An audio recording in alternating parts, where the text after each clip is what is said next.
Assalamualaikum warahmatullahi wabarakatuh. Salam kader Madrasah Muallimin Muhammadiyah Yogyakarta. Bagaimana kabarnya? Semoga kalian selalu dalam keadaan sehat walafiat tanpa suatu halangan apapun. Pada pertemuan selanjutnya ini pada bab 10 part 1 ini perjuangan bangsa Indonesia dalam mempertahankan kemerdekaan dari ancaman sekutu dan Belanda.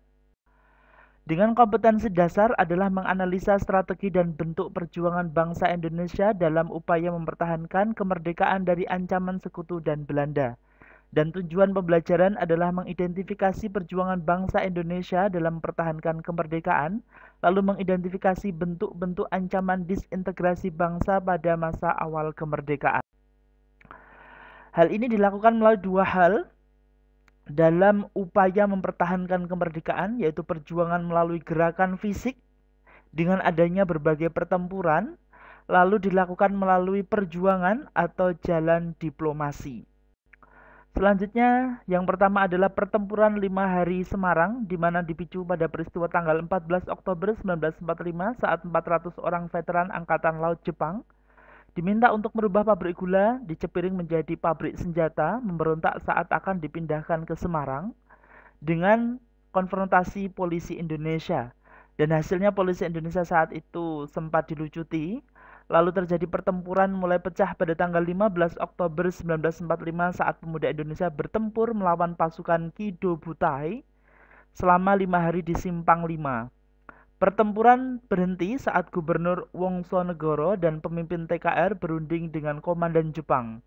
Perundingan dipercepat setelah Brigadir Jenderal Battle dari pasukan sekutu ikut terlibat dalam perundingan, dan tanggal 20 Oktober 1945 ini didirikan Monumen Perjuangan Tugu Muda untuk mengenang peristiwa pertempuran 5 hari di Semarang.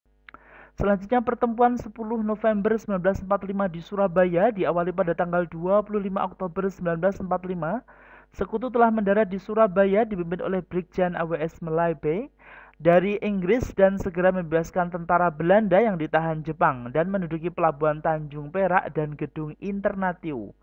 Nah, tanggal 27 Oktober 1945, pesawat terbang Inggris menginstruksikan untuk menyebarkan pamflet yang memerintahkan rakyat Surabaya untuk menyerah dan menyerahkan hasil rampasan juga kepada Jepang, sehingga pihak Indonesia menginstruksikan persiapan pertempuran.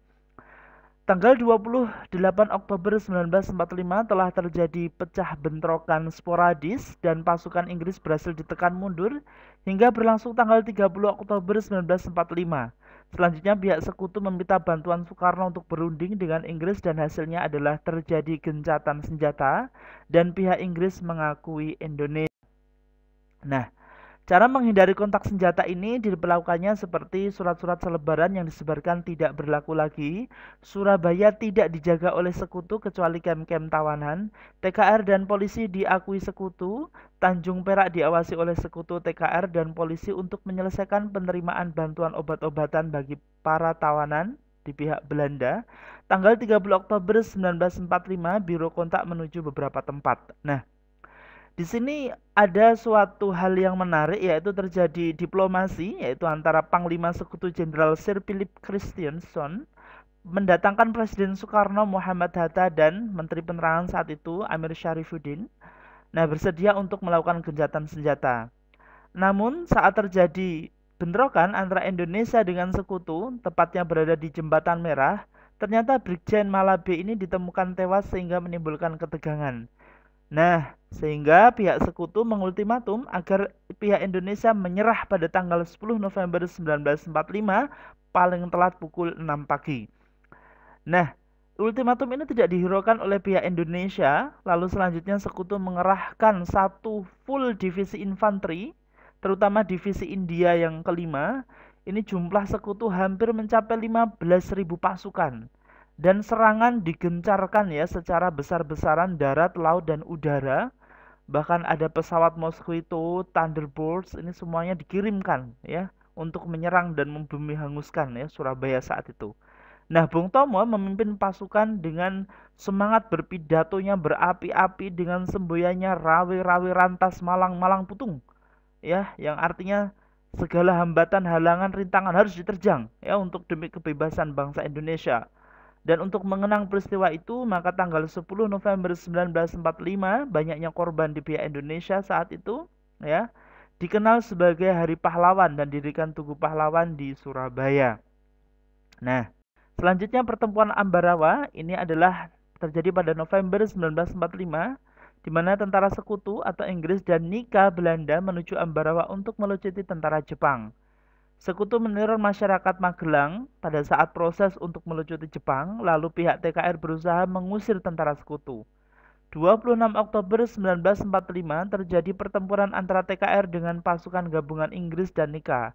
Serangan ini membuat tentara sekutu mundur ke Ambarawa pada tanggal 21 November 1945, diserang oleh Resimen Kedu Tengah di bawah pimpinan Letnan Kolonel M. Sarbini.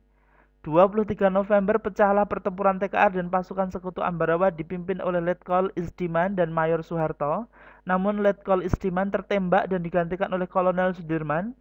Dan pada saat ini pimpinan dipimpin oleh Kolonel Sudirman TNI. Dan Kolonel Sudirman menggunakan taktik supit urang, yaitu menekan dari dua sisi untuk menyerang sekutu.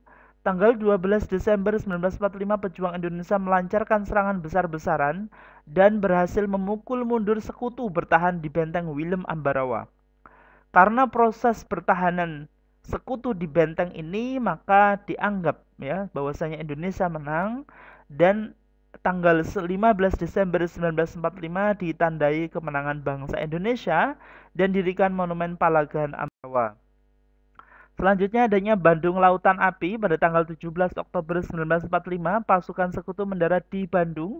Saat itu pemuda Indonesia sedang melucuti senjata dari Jepang oleh sekutu. Lalu senjata tersebut diminta, ya. Bahkan mulai tanggal 21 November 1945 sekutu mengeluarkan ultimatum agar Bandung, ya, bagian utara dikosongkan paling lambat 29 November 1945. Sekali lagi hal ini tidak diindahkan oleh para pejuang di Bandung saat itu dan terjadi insiden dengan sekutu. 6 Desember 1945 pecah pertempuran sekutu dengan pejuang Indonesia. Sekutu mengulangi ultimatumnya 23 Maret 1945 agar TRI meninggalkan kota Bandung. Namun TRI Yogyakarta menginstruksikan agar tetap di Bandung. Tanggal 24 Maret 1946 menyerang pos-pos sekutu sambil membumi hanguskan Bandung Utara saat itu. Tugasnya adalah membaca materi tentang pertempuran Medan Area, lalu ada Puputan Margarana, lalu pertempuran 5 hari di Palembang, peristiwa Westerling di Makassar, dan peristiwa Merah Putih di Minahasa. Baik, sekian dari Ustadz. Tetap jaga kesehatannya, sehat selalu untuk kalian ya, dan tetap bakti sama orang tua, jangan lupa sholat dan ngajinya. Sekian dari Ustadz, akhir kata usikum wa nafsi bittaqwallah. Assalamualaikum warahmatullahi wabarakatuh.